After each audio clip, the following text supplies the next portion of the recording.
Oke, nih, jadi ada pertanyaan apa nih yang bisa didiskusikan di sesi general? Sebelumnya makasih ya Kak buat waktunya. Kayaknya nyempetin Oke, banget. apa Oke, tuh? buat pertanyaan yang pertama dulu nih Kak. Gimana sih caranya biar lolos kerja misalnya jadi QA, QC atau bagian R&D gitu. Walaupun bidangnya itu bukan di kimia, teknik kimia atau yang itu sejenisnya kan biasanya kalau QC, QA itu kan ngambilnya dari kimia gitu ya Kak. Nah, aku kan dari teknik biosistem gitu. Gimana sih kira-kira biar aku bisa lolos ke situ? Ya, oke. Jadi gini, kalau kamu pengen ngelamar kerja di bidang spesifik tertentu, misalkan tadi ya, QA, QC, R&D, biasanya orang ambilnya dari kimia gitu kan. Gitu, ngambilnya dari kimia dan lain-lain, padahal kamu jurusan lain, maka yang harus kamu lakukan apa? Satu, kamu browsing dulu terkait kualifikasi posisi tadi. Oke? Kualifikasi posisi tadi itu nanti kamu tulis, cari dulu tuh, tulis dulu. Ya kan?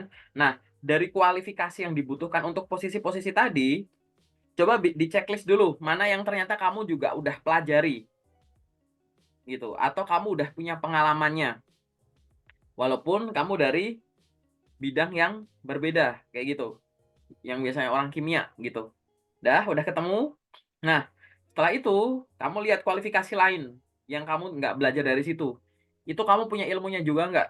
Atau kamu pernah belajar secara mandiri nggak? Intinya kamu pahamin dulu kualifikasi secara umum yang dibutuhkan untuk posisi itu. Kalau udah, pastikan kualifikasi tadi itu dalam tanda kutip bisa terjawab di CV-mu, gitu. Jadi di CV-mu tuh bisa terjawab. Caranya gimana? Satu, jabarkan di pengalaman pendidikan. Misalkan kamu kan nulis tuh, universitas ini periodenya kapan, jurusannya apa, misalkan S1 bla bla bla. Terus IPK berapa. Nah, di situ kamu tulis mata kuliah relevan. Sebut mata kuliah relevan dengan bidang itu.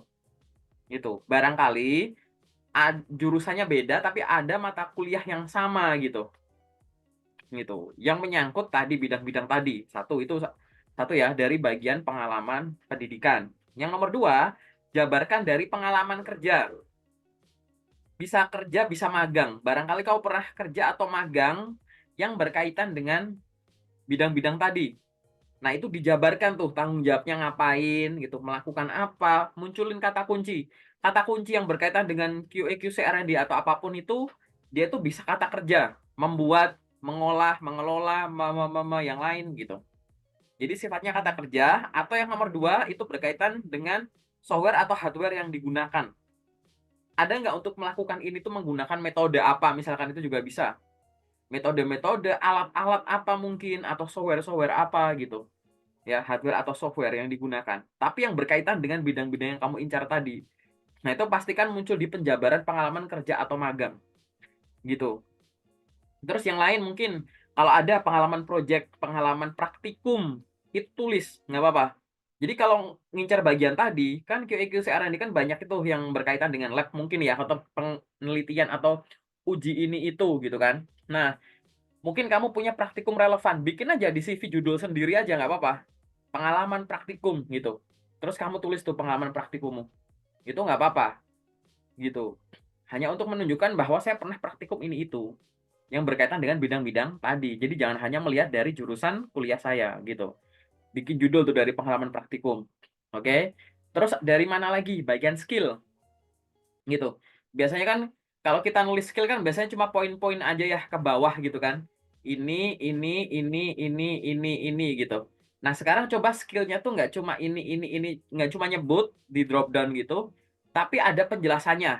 Misalkan skill yang pertama tuh misalkan administrasi, terus ada bawahnya tuh paragraf gitu. Meliputi apa aja administrasi yang kamu bisa. Ini surat menyurat, penginputan data, pembuatan ini, pembuatan laporan ini, koma, apa gitu. Nanti di situ juga ada QA garis miring QC. Metode ini atau pengolahan ini, alat ini gitu. Di skill nanti ada komunikasi. Nanti bawahnya ada bahasa Indonesia, bahasa Inggris, bahasa Mandarin gitu-gitu. Jadi nulis skill tuh jangan cuma disebut. Jadi akhirnya kata kunci yang berkaitan dengan QA, QC, R&D atau bidang apapun yang kamu pengen, ibaratnya tuh CV-mu tuh pengen warnanya itu kan, gitu. Jadi ya caranya begitu, munculkan banyak kata kunci, nyebar dari atas sampai bawah. Nanti di summary kamu juga sampaikan gitu. Misalkan kamu nanti menyampaikannya, lulusan S1 ini dengan IPK sekian, memiliki pengalaman ini nih. Menguasai bidang QA QC dan R&D meliputi ini. Terbiasa membuat ini. Memiliki pengalaman praktikum soal ini nih. Fasih berkomunikasi dengan bahasa ini gitu-gitu. Jadi dari awal pun juga muncul itu. Dari pengalaman pendidikan kamu nyodorin pengalaman pendidikan yang relevan. Baik pendidikan formal atau non formal ya. Formal tuh yang kuliah, yang non formal mungkin kamu ada kursus pelatihan apapun itu.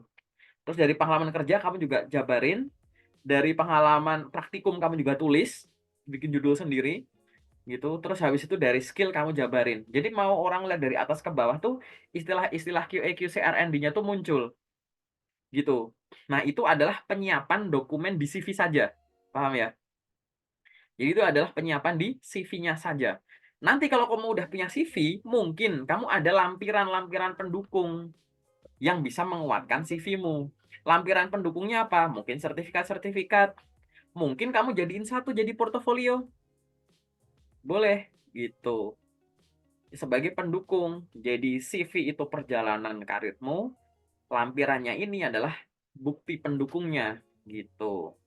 Nanti kalau CV dan dokumen pendukungnya udah benar, tinggal kamu duplikat ke media digital. Pastikan, misalkan kamu punya akun LinkedIn, pastikan LinkedIn-mu sama ini sama. Jangan sampai CV-mu lebih lengkap dari LinkedIn-mu. Minimal sama. LinkedIn boleh lebih lengkap malah gitu. Mungkin kamu punya akun-akun job portal apa. Pastikan infonya yang di sini kamu duplikat ke sana, diupdate gitu loh yang ada di online-online itu. Dah, habis itu tinggal kamu apply rutin aja gitu. Itu kalau pakai cara apply. Cara kedua adalah apa? Approach ke HRD, connect di LinkedIn gitu. Cari HRD dari perusahaan yang kamu incar. Nomor dua, cari orang yang sedang kerja di profesi itu. Gitu. Oke. Jadi gitu. Jadi nyari orang dengan jabatan HRD di posisi itu. Yang kedua, nyari orang yang sudah berprofesi itu. Gunanya buat apa? Bisa nanya-nanya gitu. Bisa nanya secara langsung atau nggak langsung. Kalau nanya nggak langsung tuh gimana sih? Misal kamu cari orang dengan jabatan misalkan QA gitu kan. Muncul tuh di LinkedIn. Nah, kamu coba aja kunjungin profilnya. Barangkali apa? Pengalaman QA dia kan udah ditulis tuh di LinkedIn-nya. Dia kerja di satu perusahaan. Jadi kamu punya gambaran gitu loh. Oh, dia kerja di perusahaan itu, jadi QA itu kerjaannya ini loh. Gitu. Nanti cocokkan penjabaran di pengalaman kerja yang ditulis di LinkedIn-nya orang ini sama yang hasil Google. Kan tadi kan browsing tuh tugas QA ngapain. Terus yang dia tulis di akunnya dia sendiri ngapain. Nah, cocokkan. Sama nggak? Lebih lengkap nggak? Nah, nanti sesuaikan dengan kamu. Nanti kamu bisa sebagai bahan pertimbangan yang tulis di CV. Atau bahan pertimbangan nanti kamu belajar apa. Gitu. Jadi gitu ya, fokusnya di situ. Jadi benerin CV, benerin dokumen pendukung, duplikat ke LinkedIn dan teman-temannya, terus nyari HRD dan orang yang berprofesi sebagai itu di LinkedIn. Gitu. Dah, itu adalah satu siklus gitu. Mungkin kamu ada pertanyaan tambahan boleh? Mungkin pertanyaan lanjutan boleh ya, Kak? Ya, boleh. Apa tuh? Pertanyaan lanjutan kalau kita mau apa gimana? Eh bas apa buat connect ke HRD atau ke yang tadi Mm-mm. yang profesinya sama gitu maksudnya cara ngebangun komunikasi awalnya gimana?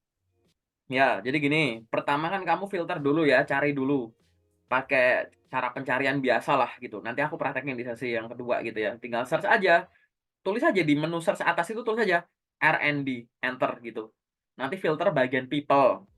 Terus location-nya kamu cari orang jabatan R&D yang dekat dengan kamu. Kamu Jakarta, tulis aja Jakarta filternya. Set, gitu. Nanti akan muncul tuh orang-orang dengan status R&D. Baik itu masih bekerja sebagai R&D atau pernah bekerja sebagai R&D atau ada kata R&D di akunnya dia. Kan muncul. Oh, ya udah connect-connect aja gitu, terhubung aja. Bukan follow ya, bukan mengikuti, tapi terhubung. Nah, kalau udah connect, itu cara connect ada dua. Connect sambil mengirimkan pesan, kan ada tuh ya, connect sambil mengirimkan pesan gitu. Ada yang connect aja tanpa mengirimkan pesan awal. Saranku bisa dipakai dua-duanya, tapi kalau aku pribadi aku lebih suka connect-connect dulu. Nanti kalau udah diterima baru aku ajak ngobrol. Misalkan, "Selamat siang Bu Asmi, terima kasih sudah menerima permintaan koneksi saya. Perkenalkan nama saya bla bla bla." Gitu. "Semoga bisa berhubungan dengan baik ya Bu. Salam kenal."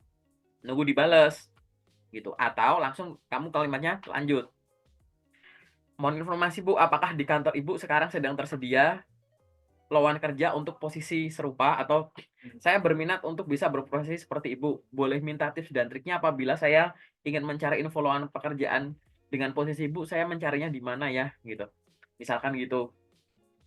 Terserah kamu mau nanyanya gimana, boleh gitu. Jadi intinya adalah perkenalkan diri dan sampaikan maksud gitu. Udah sih gitu aja sih, simpel. Mungkin ada pertanyaan lain mungkin. Oke, mungkin kalau pertanyaan lain, Dibaca aja pertanyaannya, nggak apa-apa. oke.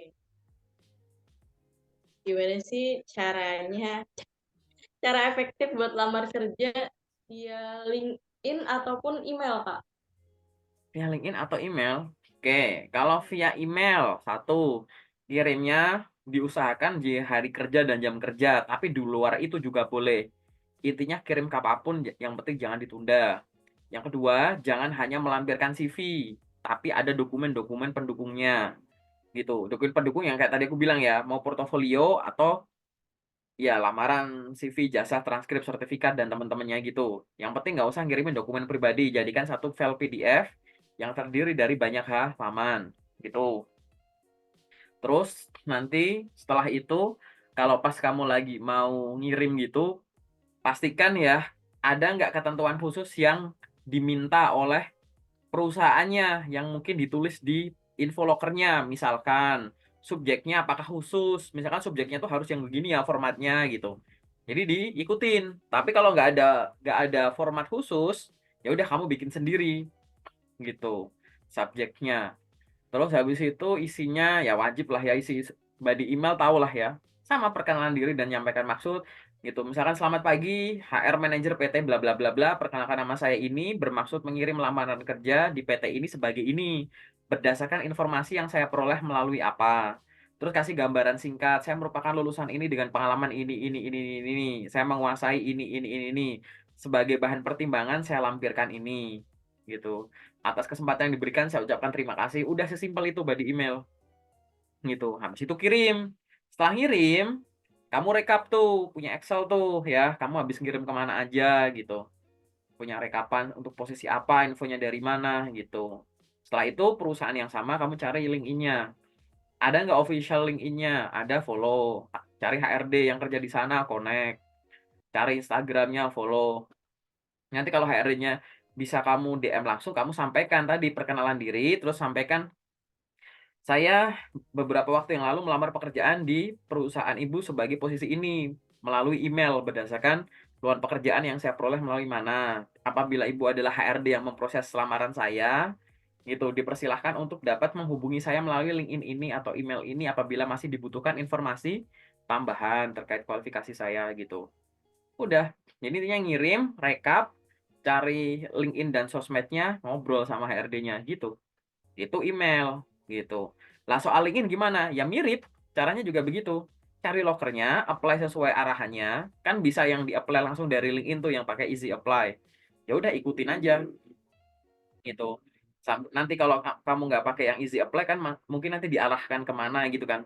Ikutin aja gitu. Habis dilamar ngapain ya? Kamu bikin rekap sendiri. Habis itu ya cari akun sosmed dan ininya rekruternya juga, terus diajak ngobrol gitu. Sama polanya begitu sih.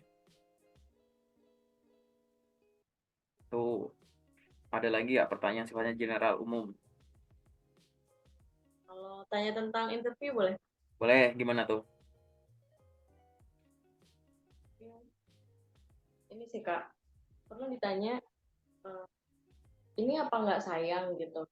Kamu beneran minat mau ngambil di sini? Soalnya dilihat dari latar belakang pengalaman, pendidikan ini nggak sesuai gitu. Cara meyakinkannya itu gimana sih? Ya, ini Lebih barusan ya sebelum meyakinkan. sama kamu aku juga Zoom sama orang dia juga nanya soal itu. Ada yang nanya sih.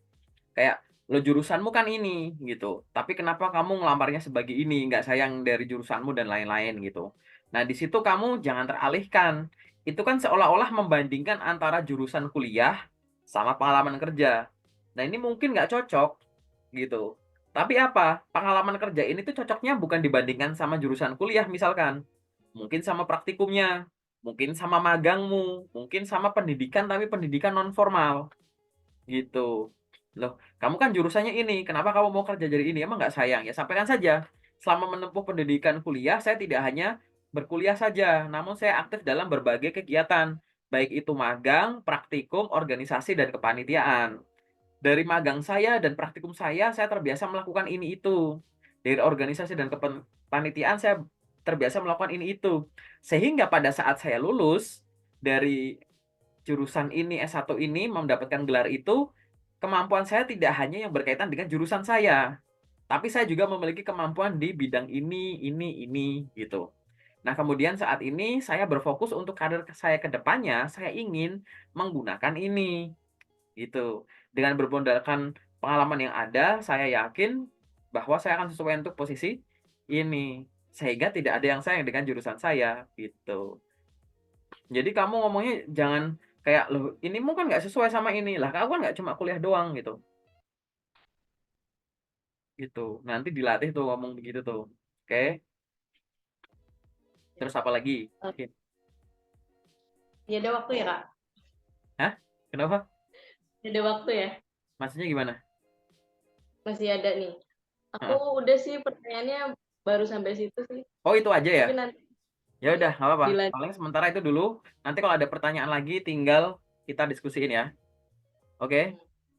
Oke.